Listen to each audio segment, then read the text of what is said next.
is another episode of Rethink Reality. We are diving into fantasy, baby. This is the Sleepers Edition. Don't sleep on them, baby, because they can fucking take your team to the next level. Do you hear me? A little ASMR right here. These players right here that me and Scotty are about to whisper into your ear are going to allow your team to go to new heights. Oh, you can tell Scotty's already done. We've done a couple pods, and he's already completely fed up with me. But let's go into sleepers. Let's jump right into it. We like to give the people what they want and tell them what they want to hear. Tell them something they can hear. Yeah. So this isn't, at least for me, in no particular order, but I would say if your draft falls the way that this might have to where this could happen. Oh yeah, yeah. You sleeping a little, huh? You sleeping over there. I would say take Evan Ingram if you can. Okay, A little okay. bit later because I feel like he might drop. He's not a very highly. I Yeah, mean, compared to the other wide receivers, I mean, you got obviously Kelsey, Mark Andrews, Hawkinson, Kyle Pitts gone before him. But if you can get Evan Ingram later, I'd say he's a good pickup because he's coming off a season where he saw a career high in targets, a career high in receptions, a career high in yards, a lot yeah, of use from Trevor Lawrence. And they've already got that chemistry established as opposed to where I know you might say, oh, well, they have Calvin Ridley, the addition, Zay Jones is there too. yeah, I wouldn't really worry too much about that. I mean, he's got that tight end position secured. He's going to be an integral part of the passing game. And he's a lot of times with QBs, tight ends are their safety nets yeah, where they like to pass to, as opposed to maybe like checking down. They don't yeah. want to throw the ball somewhere. But I'd say Evan Ingram provides good value, and he's somebody that a lot of people I think are going to be sleeping on and won't draft until later. Yeah, when you look at QBs and who they're going to throw to, I mean, a lot of times they're checking down to the RB, and guess what? T. Law was one of the worst QBs last year, check down to the RB. So if he's Yeah, not checking down to RBs, he's probably going to where's he check down to a from? tight end Yeah, or a wide receiver who's really good at working back towards him. So I think Evan Ingram is a really good target, and he proved to be a touchdown threat. So when you're trying to figure out these later round tight ends, you got to find people who are going to get touchdowns because if they're not getting touchdowns, their odds are they're not going to be a top tight end unless you're Travis Kelsey. Unless you're Travis Kelsey, or maybe right. like a Hawkinson, or possibly like one of the real top tier or tight ends. Those are the people that's okay. They don't have to get touchdowns because they're going to get wrecks. But these lower tight ends are going to be touchdown dependent, and I think Evan Ingram is a great sleeper.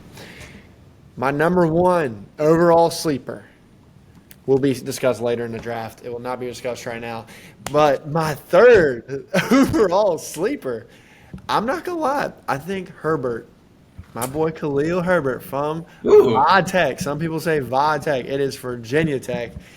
My boy from Khalil Herbert is going to do real good this year. So this is a team that loves to run the ball. Currently the backfield is wide open. They drafted somebody, which Roquan, he's been okay, but I don't know. He's not really showing up that much. Then you got what? Deontay Foreman, who's back there. Deontay Foreman ain't no threat. I mean, come on, let's be honest. Don't get me wrong. He had that one good year when Henry was absent, but Foreman hadn't even been training like that. Herbert's been getting the number one reps. He's been with the number ones. He's been doing the thing, and I think he's going to tear it up this year. Now, he's not going to get checkdowns probably from Justin Fields because running QBs just do not throw it to the QB or to the RBs. But just rushing alone, I think he could be. I'm not saying he's Nick Chubb, but he's kind of like built. His game is built like Nick Chubb, where he's getting a lot of good yards per carry, and he's going to have touchdown opportunities. He's not Nick Chubb. I'm not claiming to be Nick Chubb, but I'm saying when you're getting this guy in the ninth and eighth round when he has a chance to be a back end RB2, I think that's value to me. So I want to draft Khalil Herbert, and then I want to put him on my bench, and I want to see what ends up happening to him. So that's my third sleeper for the sure. draft. So I think the Denver Broncos this year are going to be poised for a big year. You might I think disagree with so. me, but with the addition of Sean Payton, I think Russell Wilson had an off year last year, and maybe there's something off with their coach. I don't know. But with that being said, Jerry Judy, the injury, Yeah. Cortland Sutton could I be a was sleeper for the first month, okay. I'd say. Okay. Okay. And I mean, Russell Wilson likes to pass the ball. They're going to Yeah. have to pass it. And he's really the only guy that's there for at least until Jerry Judy comes back.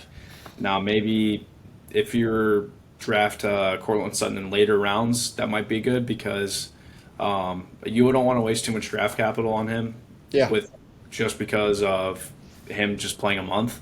But maybe you can get him later rounds. Maybe he kind of sneaks back there. I think Yeah. that's 100% a good pickup. He's going to get a lot of usage his first couple weeks. So that's my second sleeper. Okay. I got you. I got you. I think that is definitely a good pick. I don't know though. It's like it's a good pick. It's like last year I watched Sutton and I had Sutton. He looked awful last year. I mean, he looked god awful.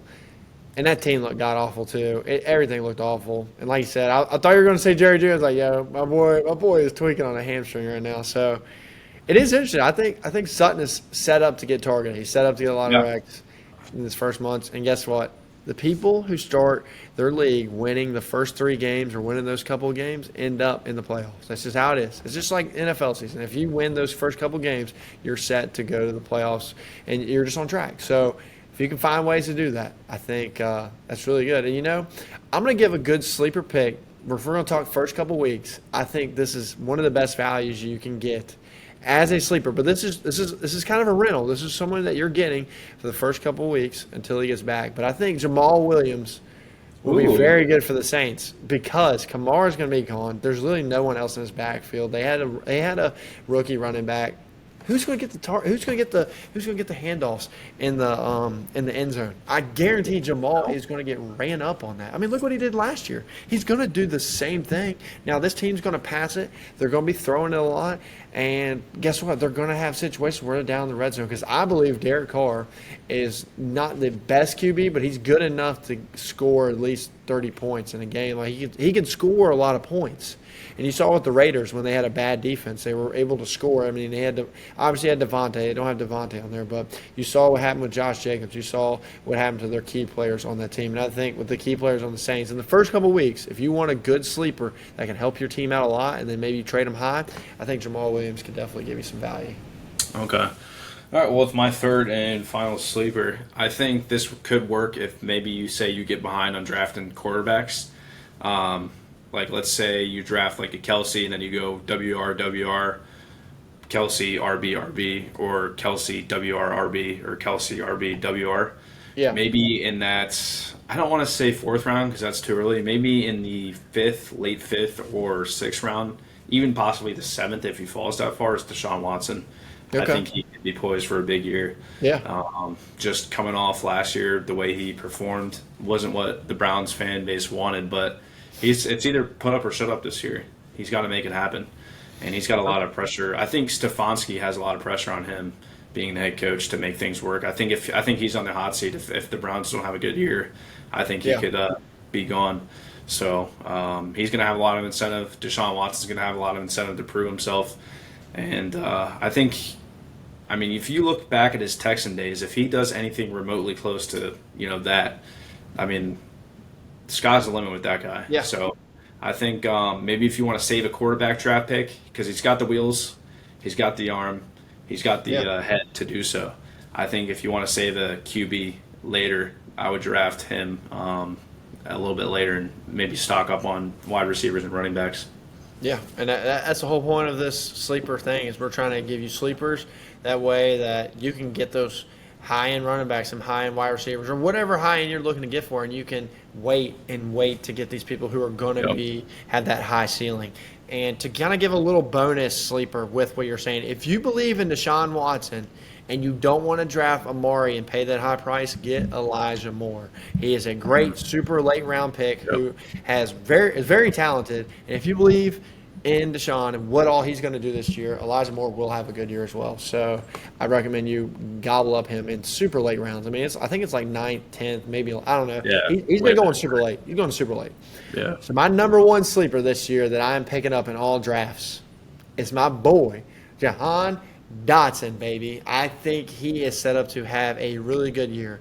My boy Sammy, you've already saw him in the preseason. You saw him in college. He likes to throw the ball. He throws it and doesn't stop. And then if he's not even on the field, guess what? Your boy Brissett, he'll be on the field too. And he saw what he did with Amari last year. I mean, he made him a wide receiver 1.